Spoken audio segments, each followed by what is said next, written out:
बंधुओं नमस्कार। और कल की वीडियो में आपने सुना था कि करदम जी के पास देवहूति के पिता आए और उन्होंने अपनी कन्या को करदम जी को समर्पित किया और करदम जी का और देवहूति का विवाह हो गया।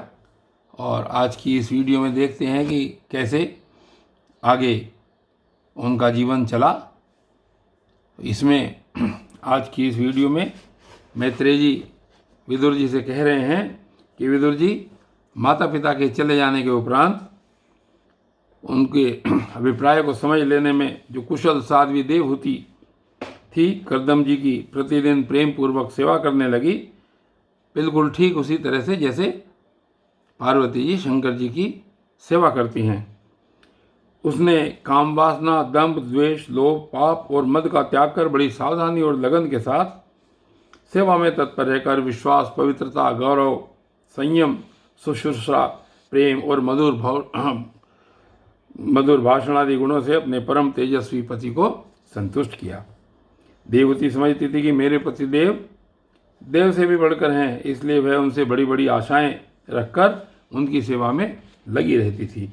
इस प्रकार बहुत दिनों तक अपना अनुवर्तन करने वाली उन मनुपुत्री को व्रतादि का पालन करने से दुर्बल हुई देख देवऋषि श्रेष्ठ करदम जी को दयावश कुछ खेद हुआ और उन्होंने प्रेम पूर्वक गदगद वाणी में देवहूति से कहा। और करदम जी कहते हैं कि मनुनंदिनी, तुमने मेरा बड़ा आदर किया है। मैं तुम्हारी उत्तम सेवा और परम भक्ति से बहुत संतुष्ट हूँ। सभी देहधारियों को अपना शरीर बहुत प्रिय एवं आदर की वस्तु होता है, किंतु तुमने मेरी सेवा के आगे उसके क्षीण होने की भी कोई परवाह नहीं की। अतः अपने धर्म का पालन करते रहने से मुझे तप, समाधि, उपासना और योग के द्वारा जो भय और शोक से रहित भगवत प्रसाद स्वरूप विभूतियाँ प्राप्त हुई हैं, उन पर मेरी सेवा के प्रभाव से अब तुम्हारा भी अधिकार हो गया है। मैं तुम्हें दिव्य दृष्टि प्रदान करता हूँ, जिसके द्वारा तुम उन्हें देखो। अन्य जितने भी भोग हैं वे तो भगवान श्री हरि के भ्रुकुटी विलास मात्र से नष्ट हो जाते हैं, अतः वे इनके आगे कुछ भी नहीं हैं। तुम मेरी सेवा से भी कृतार्थ हो गई हो। अपने पातिव्रत धर्म का पालन करने से तुम्हें ये दिव्य भोग प्राप्त हो गए हैं। तुम इन्हें भोग सकती हो। हम राजा हैं, हमें सब कुछ सुलभ है। इस प्रकार जो अभिमान आदि विकार हैं, उनके रहते हुए इन मनुष्यों को इन दिव्य भोगों की प्राप्ति होनी अत्यंत कठिन है। करदम जी के इस प्रकार कहने से अपने पति देव को संपूर्ण योग माया और विद्याओं में कुशल जानकर उस अबला की सारी चिंताएं जाती रही। उसका मुख किंचित संकोच भरी चितवन और मधुर मुस्कान से खिल उठा और वह विनय एवं प्रेम से गदगद वाणी से इस प्रकार कहने लगी। और देवहूति ने कहा कि द्विश्रेष्ठ स्वामिन, मैं यह जानती हूँ कि कभी निष्फल नहीं होने वाली योग शक्ति और त्रिगुणात्मिका माया पर अधिकार रखने वाले आपको ये सब ऐश्वर्य प्राप्त हैं, किंतु प्रभु, आपने विवाह के समय जो प्रतिज्ञा की थी कि गर्भाधान होने तक मैं तुम्हारे साथ गृहस्थ सुख का उपभोग करूंगा, उसकी अब पूर्ति होनी चाहिए, क्योंकि श्रेष्ठ पति के द्वारा संतान प्राप्त होना पतिव्रता स्त्री के लिए मान लाभ है। हम दोनों के समागम के लिए शास्त्र के अनुसार जो कर्तव्य हो, उसका आप उपदेश दीजिए और उपटन, गंध, भोजन आदि उपयोगी सामग्रियां भी जुटा दीजिए, जिससे मिलने की इच्छा से अत्यंत दीन दुर्बल हुआ मेरा यह शरीर आपके अंग संग के योग्य हो जाए, क्योंकि आपकी ही बढ़ाई हुई काम वेदना से मैं पीड़ित हो रही हूँ। स्वामी ने इस कार्य के लिए एक उपयुक्त भवन तैयार हो जाए, इसका भी विचार कीजिए। और मैत्रेय जी कहते हैं, विदुर जी, करदम मुनि ने अपनी प्रिया की इच्छा पूर्ण करने के लिए उसी समय योग में स्थित होकर एक विमान रचा, जो इच्छा अनुसार सर्वत्र जा सकता था। यह विमान सब प्रकार के इच्छित भोग सुख प्रदान करने वाला, अत्यंत सुंदर, सब प्रकार के रत्नों से युक्त, सब संपत्तियों की उत्तरोत्तर वृद्धि से संपन्न तथा मणिमय खंभों से सुशोभित था। वह सभी ऋतुओं में सुखदायक था और उसमें जहाँ तहाँ सब प्रकार की दिव्य सामग्रियाँ रखी हुई थी तथा उसे चित्र विचित्र रेशमी झंडियों और पताकाओं से खूब सजाया गया था, जिन पर ब्राह्मणगण मधुर गुंजार कर रहे थे। ऐसे रंग बिरंगे पुष्पों की मालाओं से तथा अनेक प्रकार के सूती और रेशमी वस्त्रों से वह अत्यंत शोभायमान हो रहा था। एक के ऊपर एक बनाए हुए कमरों में अलग अलग रखी हुई शैया, पलंग, पंखे और आसनों के कारण वह बड़ा सुंदर जान पड़ता था। जहाँ तहाँ दीवारों में की हुई शिल्प रचना से उसकी अपूर्व शोभा हो रही थी। उसमें पन्ने का फर्श था और बैठने के लिए मूंगे की वेदियां बनाई गई थी। मूंगे की ही देहलियां थी। उसके द्वार में हीरे के किवाड़ थे तथा इंद्रनील मणि के शिखरों पर सोने के कलश रखे हुए थे। उसकी हीरे की दीवारों में बढ़िया लाल जड़े हुए थे, जो ऐसे जान पड़ते थे मानो विमान की आंखें हों, तथा उसे रंग बिरंगे चंदवे और बहुमूल्य सुनहरी बंदरवारों से बहुत सजाया गया था। उस विमान में जहाँ तहाँ कृत्रिम हंस और कबूतर आदि पक्षी बनाए गए थे, जो बिल्कुल सजीव से मालूम पड़ते थे। उन्हें अपना सजातीय समझकर बहुत से हंस और कबूतर उनके पास बैठ बैठ कर अपनी बोली बोलते थे। उसमें सुविधानुसार क्रीड़ा स्थली, शयन गृह, बैठक, आंगन और चौक आदि बनाए गए थे, जिसके कारण वह विमान स्वयं करदम जी को भी विस्मित सा कर रहा था। ऐसे सुंदर घर को भी जब देवहूति ने बहुत प्रसन्न चित्त से नहीं देखा, तो सबके आंतरिक भाव को परख लेने वाले करदम जी ने स्वयं ही कहा, भीरू, तुम इस बिंदु सरोवर में स्नान करके विमान पर चढ़ जाओ। यह विष्णु भगवान का रचा हुआ तीर्थ मनुष्यों की सभी कामनाओं को पूर्ण कराने वाला है। कमल लोचना देवहूति ने अपने पति की बात मानकर सरस्वती के पवित्र जल से भरे हुए सरोवर में प्रवेश किया। उस समय वह बड़ी मैली कुचैली साड़ी पहने हुए थी। उसके सिर के बाल चिपक जाने से उसमें लटें पड़ गई थी। शरीर में मैल जम गया था तथा स्तन कांति विहीन हो गए थे। सरोवर में गोता लगाने पर उसने उसके भीतर एक महल में 1000 कन्याएं देखी। वे सभी किशोर अवस्था की थी और उनके शरीर से कमल की सी गंध आ रही थी।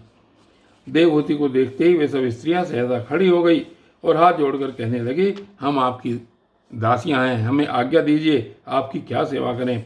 विदुर जी, जब स्वामिनी को सम्मान देने वाली उन रमणियों ने बहुमूल्य मसालों तथा गंध आदि से मिश्रित जल के द्वारा मनस्विनी देवहूति को स्नान कराया तथा उसे 2 नवीन और निर्मल वस्त्र पहनने को दिए, फिर उन्होंने ये बहुत मूल्य के बड़े सुंदर और कांतिमान आभूषण, सर्वगुण संपन्न भोजन और पीने के लिए अमृत के समान स्वादिष्ट आसव प्रस्तुत किए।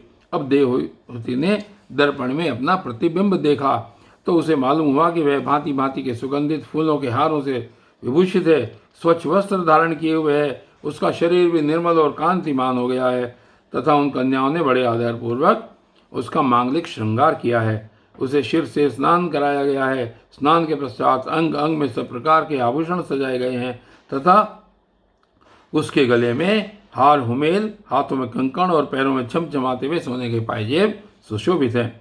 कमर में पड़ी हुई सोने की रत्न जटित करदनी से, बहुमूल्य मणियों के हार से और अंग अंग में लगे हुए कुंकुम आदि मंगल द्रव्यों से उसकी अपूर्व शोभा हो रही है।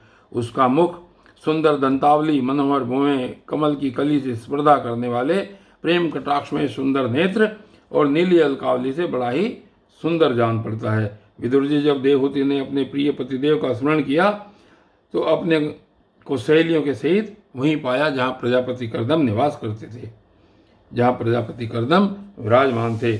उस समय अपने को सहस्त्रों स्त्रियों के सहित अपने प्राणनाथ के सामने देख और उसे उनके योग का प्रभाव समझकर देवहूति को बड़ा विस्मय हुआ। शत्रु विजय। विदुर जी, जब करदम जी ने देखा कि देवहूति का शरीर स्नान करने से अत्यंत निर्मल हो गया है और विवाह काल से पूर्व उसका जैसा रूप था उसी रूप को पाकर वह अपूर्व शोभा से संपन्न हो गई है, उसका सुंदर वक्षस्थल चोली से ढका हुआ है तथा हजारों विद्याधरियाँ उसकी सेवा में लगी हुई हैं और उसके शरीर पर बढ़िया बढ़िया वस्त्र शोभा पा रहे हैं, तब उन्होंने बड़े प्रेम से उसे विमान पर चढ़ाया। उस समय अपनी प्रिया के प्रति अनुरक्त होने पर भी करदम जी की महिमा मन और इंद्रियों पर जो प्रभुता थी वह कम नहीं हुई। विद्याधरियाँ उनकी सेवा कर रही थी। खिले हुए कुमुद के फूलों से श्रृंगार करके अत्यंत सुंदर बने हुए विमान पर इस प्रकार शोभा पा रहे थे मानो आकाश में तारागण से घिरे हुए चंद्रदेव विराजमान हो। उस विमान पर निवास कर उसने दीर्घ काल तक कुबेर जी के समान मेरू पर्वत की घाटियों में विहार किया।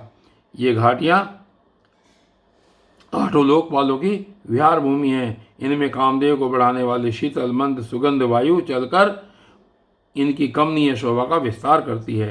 तथा श्री गंगा जी के स्वर्गलोक से गिरने की मंगलमय ध्वनि निरंतर गूंजती रहती है। उस समय भी दिव्य विद्याधरियों का समुदाय उनकी सेवा में उपस्थित था और सिद्धगण वंदना किया करते थे। इस प्रकार प्राण प्रिया देवहूति के साथ उन्होंने वैश्वम्भक, सुरसन, नंदन, पुष्पभद्र और चैत्ररथ आदि अनेक देवोद्यानों तथा मानस सरोवरों में अनुरागपूर्वक विहार किया।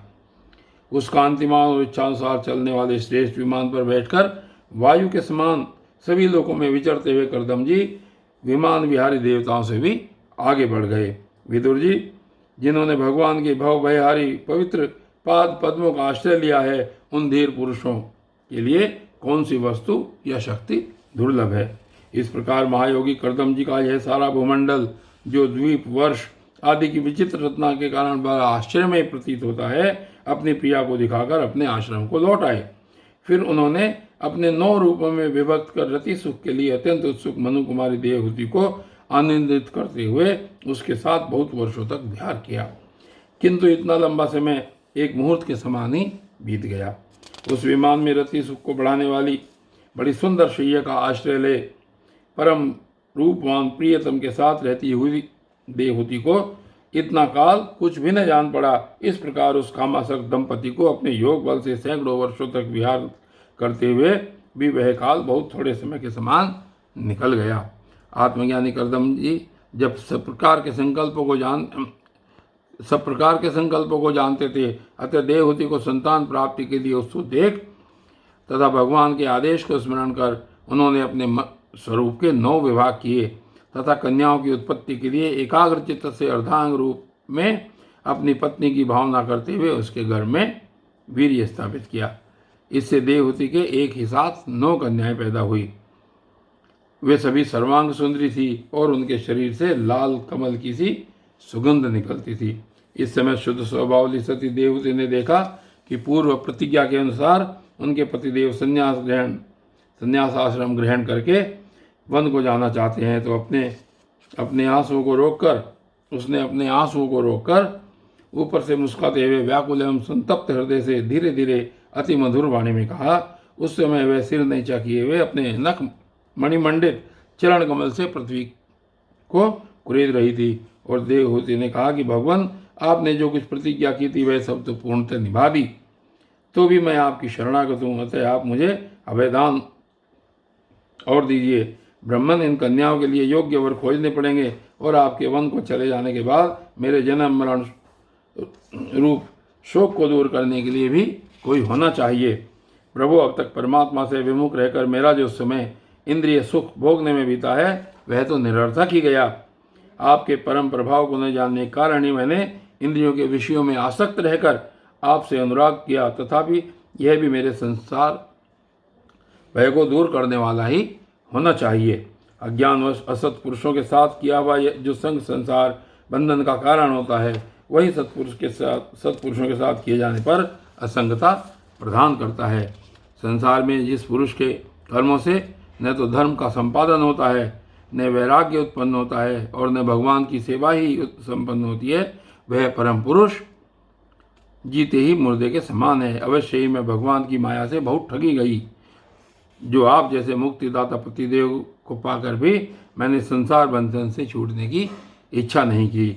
और इस प्रकार जो करदम जी और देवहूति का विहार है वो आज यहीं पर समाप्त होता है और आगे की वीडियो कल देखते हैं उसमें क्या होता है। तब तक के लिए धन्यवाद।